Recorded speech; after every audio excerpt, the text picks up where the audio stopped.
इस्लामाबाद की इंसदाद दहशत गर्दी की अदालत ने एक बड़ा फैसला सुना दिया, जिसके नतीजे में 9 मई को रियासती इदारों के खिलाफ डिजिटल दहशत गर्दी करने वालों को उम्र कैद की सजा सुनाई गई है। इस फैसले के मुताबिक आदिल राजा, हैदर मेहदी, वजाद सईद, साबिर शाकर, मोहित पीरजादा, शाहीन सेबाई को 2-2 बार उम्र कैद की सज़ा सुनाई गई है। ये वो लोग हैं जो पाकिस्तान से बाहर मुकीम हैं, पाकिस्तान से बाहर जा चुके हैं और इन पर इल्ज़ाम था कि इन्होंने 9 मई के हवाले से बाकायदा एक मुनज़्ज़म मनसूबबंदी के तहत रियासती इदारों के खिलाफ एक नफरत अंगेज़ मुहिम चलाई, जिसे डिजिटल दहशत गर्दी करार दिया गया। इसी में बातचीत करने के लिए हमारे साथ मौजूद हैं दिफाई तज़कियाकार major general retired Zahid Mahmood. Zahid Mahmood, बहुत बहुत शुक्रिया आपका प्रोग्राम में वक्त देने के लिए। जनरल ज़ाहिद साहब, ये बताइएगा, सज़ाएँ तो हो गई, ये लोग मुल्क से बाहर हैं, भागे हुए हैं, इम्प्लीमेंट कैसे होगा? दूसरा, क्या इसके नतीजे में ये बात अब समझ ली जाए कि जो भी रियासत के खिलाफ डिजिटल दहशत गर्दी करेगा उसको ऐसी ही सजाएं होंगी, खा वो मुल्क के अंदर मौजूद हों या मुल्क से बाहर? जी, बिस्मिल्लाहिर्रहमानिर्रहीम। मलिक साहब, पहली बात तो यह है कि पाकिस्तान जो है वो it is not a banana Republic तो है नहीं जी। और over a period of time हम देख रहे हैं कि और मौजूदा जो हालात चल रहे हैं, पाकिस्तान ने जब डिसीजन लिया, खासतौर पे पाकिस्तान की आप एस्टेब्लिशमेंट कह लें या जो भी है कह लें जी, उन्होंने जब हार्ड स्टेट की बात करते तो इन ऑल डोमेन्स है। ये कोई इंडिविजुअल स्पेसिफिक डिसीजन नहीं था कि जी इंडिविजुअल, देखे ना यहाँ पे इस वक्त चीफ एग्जीक्यूटिव सिविलियन सुपरमेसी कायम है। लोग बहुत बातें करते हैं कि जी ऐसा ऐसा है नहीं ऑन ग्राउंड। पार्लियामेंट फंक्शंस हैं, सेनेट फंक्शन में फंक्शनल है, नेशनल असेंबली फंक्शनल है, चारों सूबाई हुकूमतें और हर पार्टी की हुकूमत है यहाँ पर। मुझे तो ये समझ नहीं आती कि यहाँ पे अपोजिशन में तो कोई भी नहीं है जी। एवरीबॉडी इज इन पावर, अपना अपना जो सूबे हैं वो चला रहे हैं। अब अच्छे चला रहे हैं, बुरे चला रहे हैं, दैट इज समथिंग एल्स, उसका डेमोक्रेसी से लेना देना। बट एनीवेज, जब हार्ड स्टेट की बात हुई कि जी हार्ड स्टेट होती क्या है, तो वो इन ऑल डोमेन्स है, जिसके बीच में फिर डिजिटल दहशतगर्दी, digital terrorism, it is impacting our war. ये याद रखिए कि पाकिस्तान हालत जंग में है नसरुल्लाह मलिक साहब। It's not ordinary functioning routine मुल्क की नहीं हो रही, आप हालत जंग में मुल्क को चला रहे हैं। अच्छा जी, जंग फिजिकल तो है ही है, इंडिया उधर लगा हुआ है, इधर अफगानिस्तान का आप देख रहे हैं आपके साथ जो चल रहा है, ये तो मिलिट्री डोमेन की वॉर है। फिर इकोनॉमिक वॉर देखें कितनी सीरियस चल रही है जी, आपकी इकोनॉमिक स्टेबिलिटी नहीं है। फिर सिक्योरिटी की वजह से जितनी भी एफडीआईज आनी है या बाहर से आनी है, तो सीरियस एक चीज को आप मत समझे। तो कहने का मकसद यह कि जो मैं कंक्लूजन ड्रॉ करवाना चाहता हूं वो ये है कि हर पाकिस्तानी इफेक्ट हो रहा है, ये किसी इंडिविजुअल के खिलाफ नहीं है। This war is impacting and affecting every house hold, every Pakistani. मैं, आप, हमारे बच्चे, हमारे जो घरों में स्टाफ काम करता है, जो आपके इधर कैमरामैन सामने खड़े हैं, we all are impacted with this. तो ये उसको मद्देनजर रखकर चीजें करनी होंगी। दूसरा ये है कि आप ही साफी है मलिक साहब, आपने भी बड़े मुश्किल दौर देखे होंगे, सबने देखे हैं। आपके ये लोग यहाँ पर रहे और अपोजिट वॉइसेस आज भी हम सुनते हैं। मैं आज भी 2-3 प्रोग्राम देख रहा था, बड़े हार्ड प्रोग्राम थे, ठीक है, मे भी कभी चीजें ऊपर कभी नीचे हो जाती है, बट वो कहते हैं ना कि आप मैदान में रह के गेम खेलते हैं। अगर आपने पाकिस्तान की गेम खेलनी हो, अगर आपने कौम की गेम खेलनी हो, तो वो बाहर जब आप चले जाते हो तो फिर मेरे ख्याल में personal agenda supersede the national agenda, जिसको आप कोई बर्दाश्त नहीं करेगा, और ये उसी की रिफ्लेक्शन है। जनरल साहब, अगर इन लोगों की बात की जाए जिन लोगों को ये सज़ाएं सुनाई गई हैं, माजी में ये इस्टेब्लिशमेंट के बड़े करीब समझे जाते रहे हैं, फिर उसके बाद जो है इन्होंने बाकायदा एक मुहिम शुरू कर दी जिसमें अफवाज पाकिस्तान को टारगेट किया, और जो इनके खिलाफ इस्तिगासा था वो भी यही है कि इन्होंने सोशल मीडिया का इस्तेमाल किया मुल्क की सलामती के खिलाफ, मुल्की इदारों के खिलाफ और फ़ौज की जो लीडरशिप है उनके खिलाफ इन्होंने बाकायदा एक मुनज़्ज़म मनसूबबंदी के तहत ये सारे मामलात किए। आपको लगता है कि ये लोग इसलिए जो है इस हद तक पहुँच गए कि किसी शख्सियत की वजह से या किसी फ़र्द की वजह से इन्होंने जब देखा कि किसी फ़र्द की लड़ाई होगी अगर इस्टेब्लिशमेंट के साथ, तो इन्होंने उसका साथ देने के लिए ये काम का आगाज़ किया, या माली मुफादात ही जो लोग कहते हैं जी डॉलर्स कमाए जा रहे थे, इसलिए इन लोगों ने एक इंतहा पसंदी का रवैया इख्तियार किया? अच्छा, इसमें 2 चीजें हैं मलिक साहब। इन दोनों चीजों पे मैं थोड़ी सी अपना जो मेरा पॉइंट ऑफ व्यू है मैं उसकी वजाहत कर देना चाहूंगा, और एक थोड़ा सा लार्जर एक जो सेंस है वो भी मैं शेयर करना चाहूंगा। जो हम कहते हैं जी ये इस्टेब्लिशमेंट के बहुत करीब थे, और इस्टेब्लिशमेंट से ये पाकिस्तान में बड़ी इंटरेस्टिंग डिबेट होती है कि जी वो इस्टेब्लिशमेंट का बंदा है, वो इस्टेब्लिशमेंट का बंदा नहीं है। इस्टेब्लिशमेंट क्या है? इस्टेब्लिशमेंट पाकिस्तान के लिए जो कुछ करती है जी, करना होता है उसने पाकिस्तान के लिए करता है। जो शहीद हो रहे हैं, जो जंगें लड़ रहे हैं, जो मिलिट्री डोमेन में जो भल सफाइयां करते हैं, जो जल्जलों में जाते हैं, अपनी फौज इस्तेमाल हो रही होती है, अपने बहन भाइयों के लिए कुर्बानियां दी, वो पाकिस्तान के लिए हो रही होती है। एस्टेब्लिशमेंट अगर मजबूत होगी तो पाकिस्तान मजबूत होगा। And establishment is subservient to the government of the day. आज लोग कहते हैं ना जी ये एक पेज भेज, कोई पेज नहीं होता। पेज में सिर्फ एक चीज होती है, वो होती है गवर्नमेंट। अब वो चीफ एग्जीक्यूटिव कितना इफेक्टिव है, कितना लॉयल टू द स्टेट है, कितना अच्छा पॉलिटिशियन है, कितना डेमोक्रेसी लवर है, कितना इम्पैक्टिव है, इफेक्टिव है, इट इज हिज जॉब। और अवाम ने उसको सिलेक्ट किया, अगली दफा देगी अवाम।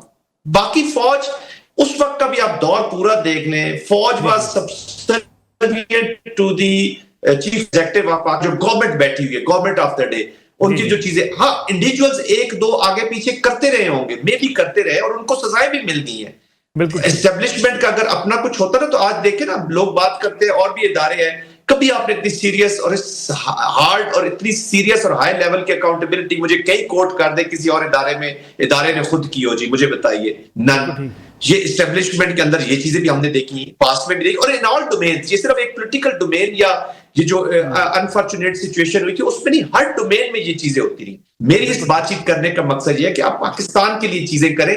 बाकी दुनिया में बड़े कम ही लोग होंगे जी जो अपनी जात को बिल्कुल भूल के एक चीज करते होंगे। ऑफ कोर्स आपका अपना, मैंने बताया ना, जिन्होंने मैदान में रहना होता है। यहाँ आज भी मैंने कल एक प्रोग्राम देखा, ये प्राइवेटाइजेशन पे था, I will not name the channel, और वो तो वो बड़ी हार्ड बातचीत हुई, लेकिन डिस्कशन में वो चीजें सामने आ गई। Sometimes you agree, sometimes you agree to disagree, तो कोई बात नहीं, यहाँ कोई खा तो नहीं जाता ना जी, मार तो नहीं दिया जाता, और लोग फिर कुर्बानियां भी देते हैं। फिर अबीब जालिब भी यहीं पे रहे, अगर वो समझते हैं कि वाकई ज्यादतियां हो रही है। तो बाहर जब यूके में चले जाते हैं ना, जब आप या बाहर कहीं बैठे होते हैं, मलिक साहब आप देख ले, चाहे वो अर्बन टेररिज्म से रिलेटेड पॉलिटिकल लीडरशिप हो, वो भी बाहर बैठी हुई है, बलोचिस्तान के डिसेंडेंट्स भी बाहर बैठे हुए हैं। आप भी जब बाहर बैठ के जाते हैं तो आपको थोड़ी सी प्रोटेक्शन जरूर महसूस होती है, लेकिन उसका मुल्क को जो नुकसान हो रहा होता है, I hope you are getting me what I am hinting at जी, तो वो फिर उसको वो किसी इंडिविजुअल को आप नुकसान नहीं दे रहे होते, वो पाकिस्तान को आप नुकसान दे रहे होते हैं। फिर आपको वो फोर्सेस उन्हीं कामों के लिए यूज करेंगी जो आपको प्रोटेक्ट करेंगे वहां। जर साहब, कुछ रोज़ ही कबल जो है वो वज़ीर मुमलिकत बराए कानून, उनकी एक प्रेस कॉन्फ्रेंस भी थी जिसमें उन्होंने ये कहा कि जो वेस्टर्न इंटरेस्ट हैं, फिर कुछ गैर ममालिक जो हैं, दीगर ममालिक, वो भी इस्तेमाल करते रहे हैं या कर रहे हैं इन लोगों को जो सोशल मीडिया पे बैठ के मुल्क की जो सिक्योरिटी है या मुल्क की जिस मैशत का जिक्र भी आपने किया, उसको टारगेट करते हैं जस्ट अपने बेनिफिशरी के लिए। देखिए अपने घर में आप जिसको बिठा लेते हैं तो यू यूज देम जी। मैं भी इसी तरफ ही हिंट कर रहा था। एंड पाकिस्तान विक्टिम होता रहा आउटसाइड एक्सटेंशन। देखिए ना, जो कराची का टेररिज्म था वो क्या था जी, तो वो बाहर से प्रोटेक्शन नहीं दी गई लोगों को, वो आज भी प्रोटेक्शन नहीं मिली हुई उनको।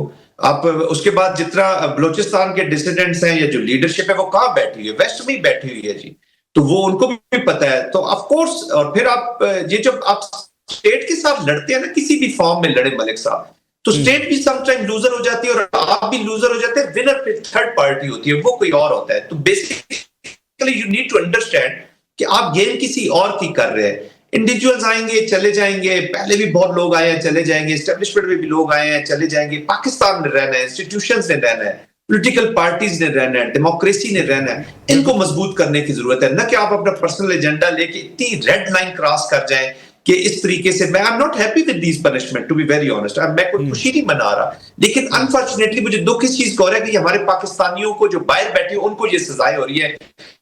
जो मुल्क एक इंप्रेशन है या जो एक मुल्क एक जो एक चेहरा है ना, वो मस्क होना शुरू हो जाता है कि यहाँ पे भी ऐसे लोग मौजूद हैं जो स्टेट को कमजोर करते हैं। बाकी इंडिविजुअल्स के लिए आपके फाइट करने के आप ही साफत में है, आपने भी मुश्किल वक्त गुजारे होंगे, सबने गुजारे होते हैं जी। मालकों को कई दफा सख्तियां गुजारनी पड़ जाती हैं, लेकिन वो in the best interest of the state आप अपने सफर को जारी रखते हैं और कहीं ना कहीं या तो कन्विंस कर लेते हैं या कन्विंस हो जाते हैं। जरूरी नहीं कि 100% आप ही, कई दफा आप भी गलतियां करते हो लोग। I think these things will, ये अच्छी सजाओं का सिर्फ फायदा ये होता है कि डिस्करेज होंगे लोग, अगली दफा 10 दफा सोचेंगे कि उनको मुल्क की अदालतों से कहीं से भी लोग इतने सोए हुए नहीं है।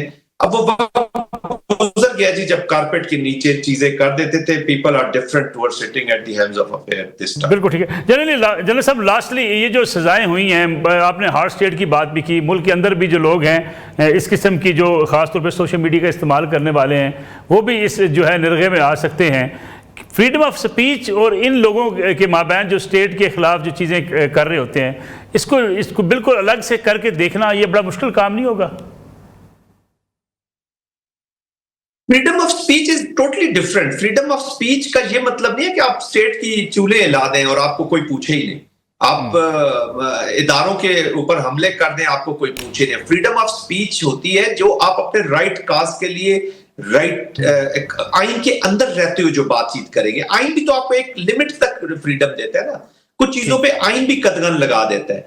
कल आप देखें ना, यहाँ पे फ्रीडम ऑफ स्पीच, अभी यहाँ पे गुस्ताखे रसूल के आपको देखते हैं कितने इंसिडेंट्स हो जाते हैं जी. तो कल आप फिर वो आना शुरू हो जाएंगे, फिर रिलीजियस लोग आना शुरू हो जाएंगे, फिर नॉन मुस्लिम्स आना शुरू हो जाएंगे, फिर और अपने एथनिक ग्रुप्स आना शुरू हो जाएंगे. फिर ये जो सोशल मूवमेंट्स है हमारी, कितने क्विकली ये सोशल डिस्ट्रप्टिव मूवमेंट्स में चेंज हो जाती है. आप देख लें, खैबर पख्तूनख्वा में देख लें, बलूचिस्तान में देख लें, हाईजैक हो जाती हैं ये चीजें. आपको अनविटिंगली पता ही नहीं चलता कि आप कहां से कहां पहुंच चुके होते हैं. पाकिस्तान में, पूरी दुनिया में इतनी अवेयरनेस नहीं है. हमने ISIL की रिक्रूटमेंट वेस्ट में होती देखी है सोशल मीडिया के ऊपर. ऑस्ट्रेलिया के अंदर से रिक्रूटमेंट हुई, कनाडा में हुई, फ्रांस में हुई, और नॉन मुस्लिम्स ISIL को ज्वाइन करते रहे जी इन्हीं सोशल मीडिया और फ्रीडम ऑफ स्पीच के चक्कर में. आप क्या पाकिस्तान को हम हिला दें? ये एक दिन की तो बात नहीं है ना नसरुल्लाह साहब. हमारी आने वाली नस्लों ने भी देख रहे हैं. हम पिछले 40 साल से, जब से अफगानिस्तान आया, हम डिफरेंट चीजें देखते आ रहे हैं. अनफॉर्चुनेटली स्नेल स्पेस चीजें इंप्रूवमेंट की तरफ जा रही है, इसलिए कि बहुत कंप्रोमाइजेस होते रहे. हो सकता है कि आप माजी की बैड एग्जाम्पल, उसने भी माजी में बैड काम किए हैं. आई थिंक उनके लिए भी लम्हे फिक्रिया होना चाहिए कि फ्यूचर में शायद वो भी 10 दफा सोचेंगे कि हमारे साथ भी ये चीजें हो सकती हैं.